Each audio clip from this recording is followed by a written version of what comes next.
ಕನ್ನಡದ ನಂಬರ್ 1 ದಿನಪತ್ರಿಕೆ ವಿಜಯವಾಣಿಯಲ್ಲಿ ಪ್ರಕಟವಾಗಿರುವ ಈ ದಿನದ ಮಹತ್ವದ ಸುದ್ದಿಗಳನ್ನೊಮ್ಮೆ ನೋಡಿ ಬರೋಣ. ರಾಜ್ಯ ಕಾಂಗ್ರೆಸ್ನಲ್ಲಿ ಗೊಂದಲಕ್ಕೆ ತೆರೆ ಎಳೆಯಲು ಕೊನೆಗೂ ಮನಸ್ಸು ಮಾಡಿರುವ ಹೈಕಮಾಂಡ್ ಭವಿಷ್ಯದ ರಾಜಕೀಯ ತಂತ್ರಗಾರಿಕೆಯತ್ತ ದೃಷ್ಟಿ ಹರಿಸಿದೆ. ವಿದೇಶದಲ್ಲಿರುವ ಸೋನಿಯಾ ಗಾಂಧಿ ಅವರು ಮರಳಿದ ಬಳಿಕ ದೆಹಲಿಯಲ್ಲಿ ಹೈಕಮಾಂಡ್ ನಾಯಕರ ಮಹತ್ವ ಸಭೆ ನಡೆಯುವುದು ಬಹುತೇಕ ಖಚಿತ ಎಂದು ಉನ್ನತ ಮೂಲಗಳು ತಿಳಿಸಿವೆ. ಡೆಲ್ಲಿ ಡೆವಲಪ್ಮೆಂಟ್ನ ಕಂಪ್ಲೀಟ್ ಡೀಟೇಲ್ಗೆ ಇಂದಿನ ಸಂಚಿಕೆ ಓದಿ. ಅತ್ತ ದೆಹಲಿಯಲ್ಲಿ ವರಿಷ್ಠರ ಸರ್ಕಸ್ ನಡೆಯುತ್ತಿದ್ರೆ, ಇತ್ತ ರಾಜ್ಯದಲ್ಲಿ ಬಣ ಪಾಲಿಟಿಕ್ಸ್ ತೀವ್ರಗೊಂಡಿದೆ. ಸಿದ್ದರಾಮಯ್ಯ ಹಾಗೂ ಡಿಕೆಶಿ ಆಪ್ತೇಷ್ಟರ ಸರಣಿ ಸಭೆ ತಂತ್ರ ಪ್ರತಿತಂತ್ರಕ್ಕೆ ಕರ್ನಾಟಕ ಸಾಕ್ಷಿಯಾಗಿದೆ. ಇನ್ನು ಆದಿಚುಂಚನಗಿರಿಯ ನಿರ್ಮಲಾನಂದ ಶ್ರೀಗಳು ಡಿಕೆಶಿಗೆ ಸಿಎಂ ಪಟ್ಟ ಸಿಗಬೇಕೆಂದು ಕಾಂಗ್ರೆಸ್ ಹೈಕಮಾಂಡ್ ಎದುರು ಬಹಿರಂಗ ಕೋರಿಕೆ ಇಟ್ಟಿದ್ದಾರೆ. ಮತ್ತೊಂದೆಡೆ ಕುರ್ಚಿ ಕಿತ್ತಾಟ ನಿಲ್ಲಿಸಿ ಇಲ್ಲವೇ ವಿಧಾನಸಭೆ ವಿಸರ್ಜಿಸಿ ಎಂದು ಪ್ರತಿಪಕ್ಷ ಬಿಜೆಪಿ ಸರ್ಕಾರ ವಿರುದ್ಧ ಹರಿಹಾಯ್ದಿದೆ. ಈ ಸುದ್ದಿಗಳಿಗೆ ಸಮಸ್ತ ಕರ್ನಾಟಕ ಪುಟ ನೋಡಿ.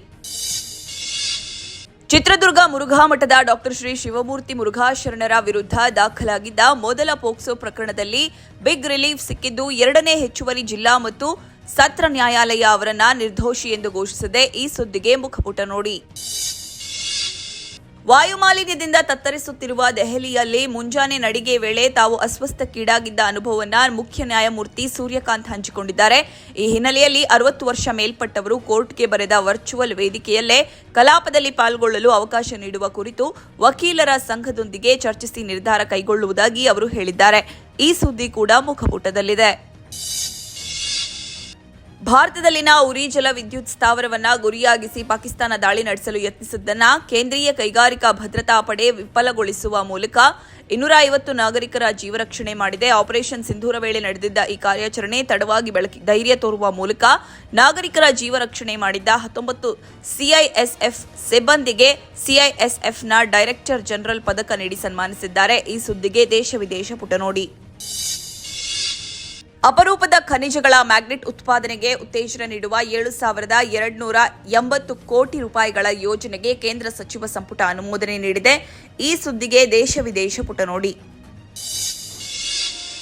ಆಫ್ರಿಕನ್ ದೇಶ ಇಥಿಯೋಪಿಯಾದ ಉತ್ತರ ಭಾಗದಲ್ಲಿ ಭಾನುವಾರ ಭಾರೀ ಜ್ವಾಲಾಮುಖಿ ಸ್ಫೋಟಗೊಂಡಿದ್ದರಿಂದ 15 ಕಿಲೋಮೀಟರ್ ಎತ್ತರದವರೆಗೆ ಚಿಮ್ಮಿದ ಬೂದಿ ಭಾರತ ಸಹಿತ ಹಲವು ದೇಶಗಳನ್ನು ಪ್ರವೇಶಿಸಿತು. 12,000 ವರ್ಷಗಳಲ್ಲಿ ಇದೇ ಮೊದಲ ಬಾರಿಗೆ ಹೈಲಿ ಗುಬ್ಬಿ ಜ್ವಾಲಾಮುಖಿ ಸ್ಫೋಟಿಸಿದ್ದು, ಕಾರಣ ಪತ್ತೆ ಹಚ್ಚಲು ತಜ್ಞರು ಹೆಚ್ಚಿನ ಮಾಹಿತಿ ಕಲೆ ಹಾಕುತ್ತಿದ್ದಾರೆ. ಈ ಕುರಿತ ರಿಪೋರ್ಟ್ಗೆ ಚಿಂತನ ಪುಟ ನೋಡಿ. ಕಳೆದ ಕೆಲವು ತಿಂಗಳುಗಳಿಂದ ತೀವ್ರ ಏರಿಳಿತಗಳಲ್ಲೇ ಸಾಗುತ್ತಿದ್ದ ಭಾರತೀಯ ಷೇರುಪೇಟೆ ಸೂಚ್ಯಂಕಗಳು ಬುಧವಾರ ವಹಿವಾಟಿನಲ್ಲಿ ಭಾರೀ ಏರಿಕೆ ದಾಖಲಿಸಿದ್ವು.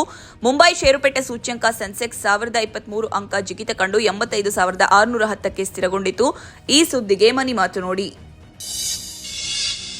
ಭಾರತಕ್ಕೆ 2ನೇ ಬಾರಿ ಕಾಮನ್ವೆಲ್ತ್ ಗೇಮ್ಸ್ ಆತಿಥ್ಯ ಒಲಿದು ಬಂದಿದೆ. ಬುಧವಾರ ನಡೆದ ಕಾಮನ್ವೆಲ್ತ್ ಸ್ಪೋರ್ಟ್ಸ್ ಮಹಾಸಭೆಯಲ್ಲಿ 2030ರ ಆವೃತ್ತಿಯ ಕಾಮನ್ವೆಲ್ತ್ ಗೇಮ್ಸ್ ಆತಿಥ್ಯವನ್ನು ಗುಜರಾತ್ನ ಅಹಮದಾಬಾದ್ ನಗರಕ್ಕೆ ಅಧಿಕೃತವಾಗಿ ಪ್ರದಾನ ಮಾಡಲಾಯಿತು.